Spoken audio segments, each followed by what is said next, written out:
What's going on, guys? Bart here with Tully Television. I want to thank all of you for stopping by, liking, commenting, subscribing, and sharing. Every like that you do, every interaction, every subscription matters here at the channel. So I know you guys get tired of hearing sub, like, but you're more likely to do it if you hear us ask you to do it, please, if you enjoy the content here at the channel. But today we're going to be getting into the Ironheart series premiere, so to speak, that came out today, last night. I'm sorry, at the time of this recording. I'm getting into it the day after. I'm just gonna put the three episodes that they dropped together here at the review, and then depending on what the drop schedule is for the next week or so for episodes, we'll take it from there. I will complete the series review here for the remaining episodes. But of course, we got Dominique Thorne as Riri Williams, Anthony Ramos as Parker Robbins, aka the Hood, Lyric Ross as the AI Natalie, who was Riri's best friend before. I'll tell you that in the review. Nenny Montana as the Hood's cousin. Um, Another character that I'm going to kind of touch on is Alden Ehrenreich, who plays Joe McGillicuddy, aka Ezekiel Stain. Now, there are some extra supporting cast members here. I'm not going to get too much into them outside of where they lie in this series so far. But these are kind of the more important characters in the episode I want to go over. One of the three episodes. We start off with Riri Williams in MIT getting the start under the Stark Scholarship, so to speak. If you remember, that was mentioned back in one of the Spider-Man movies. Far From Home. Okay, we even see the guy there from that movie get so excited about this announcement. But in this context, that's how Riri Williams is in MIT under the Stark Scholarship. And due to basically just, well, there was an initial thing that happened that destroyed equipment there with one of her experiments, but the 4 years that she was there didn't seem to show any progress to the school of why she should keep gaining the Stark scholarship, so to speak, and they expelled her. And what Riri ended up doing is stealing an iron suit from MIT, and she ended up losing control of it because it was connected to her school scholarship. But once it was updated that she was expelled, the connection lost with the suit, and she had to basically establish new code for the suit for the iron suit, so to speak. And um, she winds up getting some uh, hardware equipment, resources, as she keeps mentioning how much she needs resources, and she winded up creating an I guess through her own consciousness. I don't know if it's exactly explained, and she's not too sure. It seems Riri how it winded up becoming her friend Natalie. Now, Natalie, the character Natalie, her and Riri's, I got maybe a little confused with the stepfather or father, tragically died in a shooting at the garage that her father owned, and leaving Riri the only survivor. And that has probably given her some survivor guilt. And it seems like she gets intense anxiety and panic attacks in this series. That wasn't really touched upon in her appearance in Wakanda Forever, but here they're adding some depth.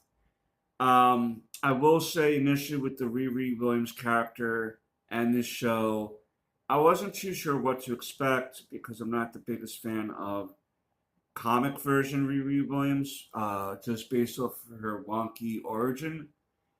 I'm sure the character has grown and stuff in the comics since then, but it's not a character I've always. It's a character I've never really looked to follow their adventures. But much like the Miss Marvel series, where I wasn't really sure where they were going with that, I liked that pleasantly. I was pleasantly surprised with the lead actress. And here, even though initially I kind of was annoyed by Riri Williams, I'm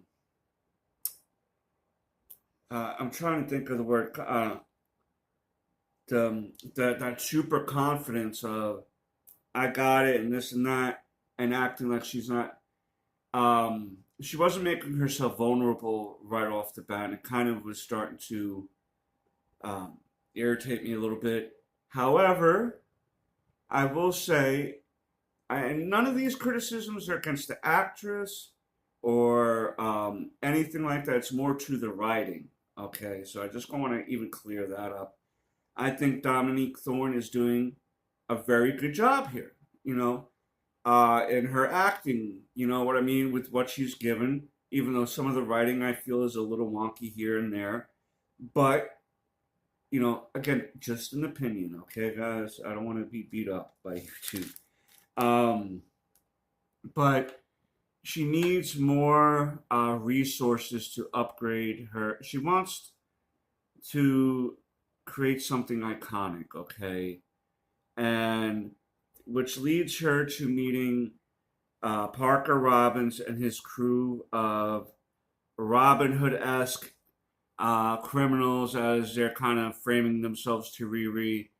They're robbing from the rich for themselves and for their loved ones, and for those who can't get a fair shake, for those who can't fit in awkward little boxes, as the Hood says. And so Riri's justifying these jobs because she's a good person and she believes her actions are good and that she's eventually going to use this money for better things. As the Hood mentions, though, people who are rich and powerful or who have been uh, named in history as an important person has done some shady things in their life. And it's true. John F. Kennedy is a prime example of that. He reached the heights of presidenthood, but his family was a bunch of bootleggers back in the 20s when alcohol was illegal in America. So here's a family that was powerful enough to reach presidency, but the family did shady shit. You know what I mean? And that's with any powerful family. I'm not just touching that on them, but so that's kind of the gig at the moment. However, as the time is going on, Natalie's not feeling Parker as a viable, positive option, and his cousin John is starting to kind of get a little funky with the fact of, like, at one point, one of the crew members. There's a few crew members that each have their specialized job, like a hacker. Slug is the hacker, and one is like an explosives person, and there's two that's the muscle, right? And one of them tried on the Hood's hood, and the cousin John got real, like, he slammed her on the table and got in her face, and Riri stepped in, and no one's taking no shit from nobody moment, and Parker comes in and kind of disrupts it up and stuff like that, and asks everyone to provide cooler heads, so to speak. And they do, but Natalie, the AI, is starting to convince Riri to pay more attention that there's something with Parker, there's something with that Hood. And Riri even confronts him about the Hood, right? What is it? And he's like, oh, it's magic.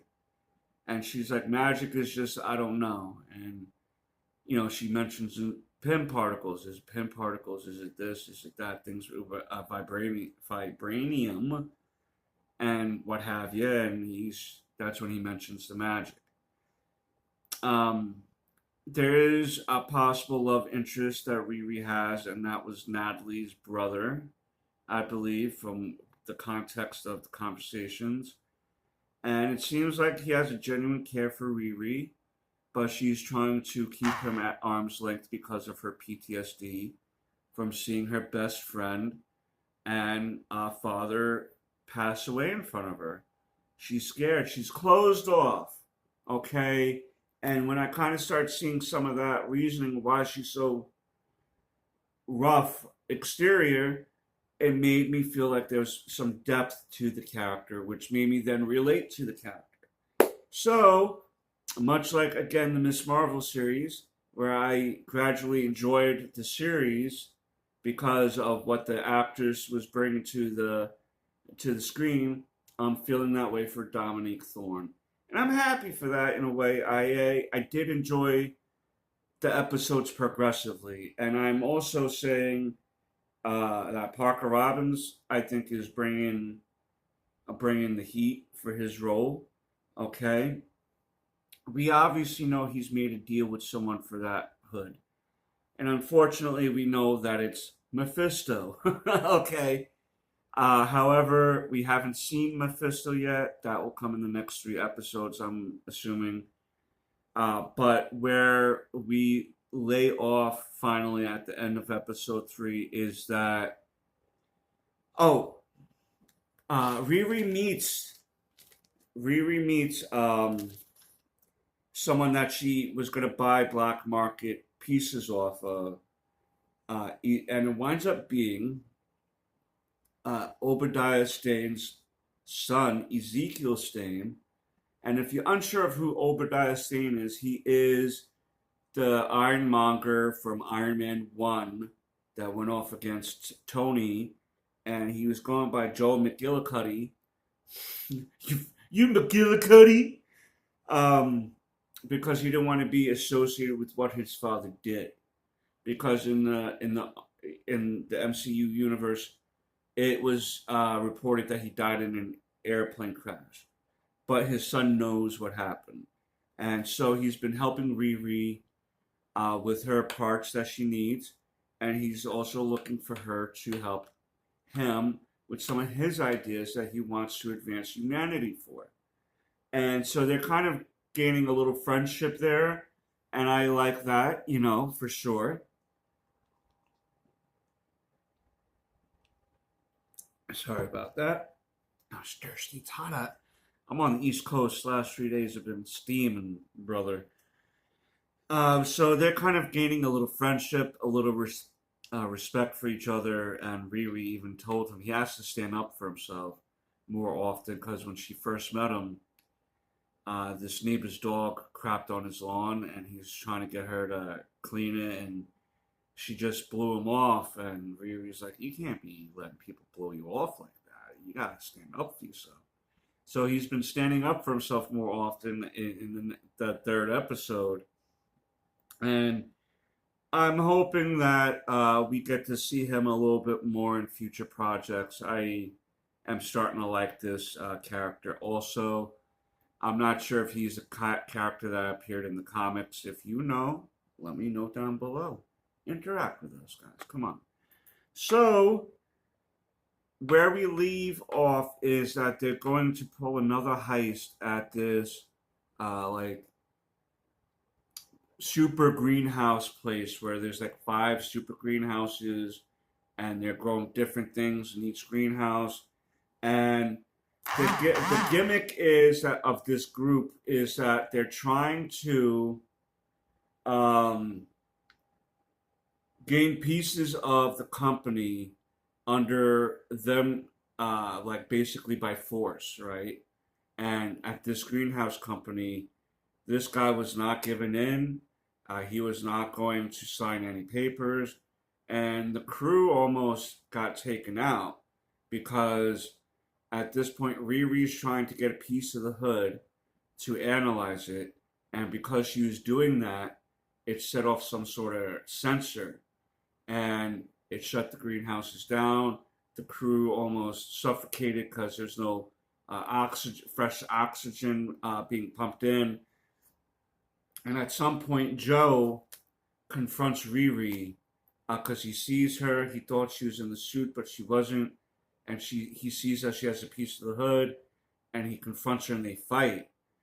And the Ironheart suit, captained by Natalie, was able to come in and save Riri at the last second and close Joe in one of these greenhouses, and he died. And so no one else knows that except for Riri and Natalie. And so when the crew meets up to escape, Parker's asking, "Where's Joe? Where's Joe? Go help! Try to find him, please, Riri."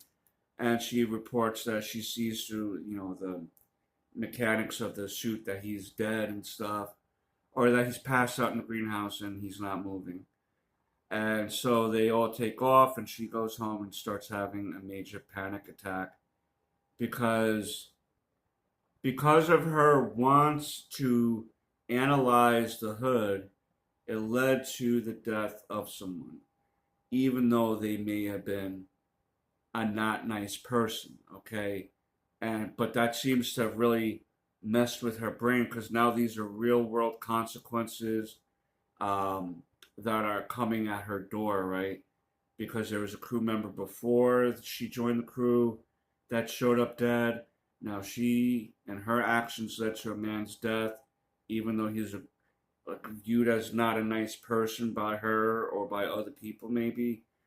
But that doesn't mean that taking someone's life directly or indirectly won't affect you. You know what I mean? It's always going to affect you. And if it doesn't, you might need therapy. And so that's where the episode ends.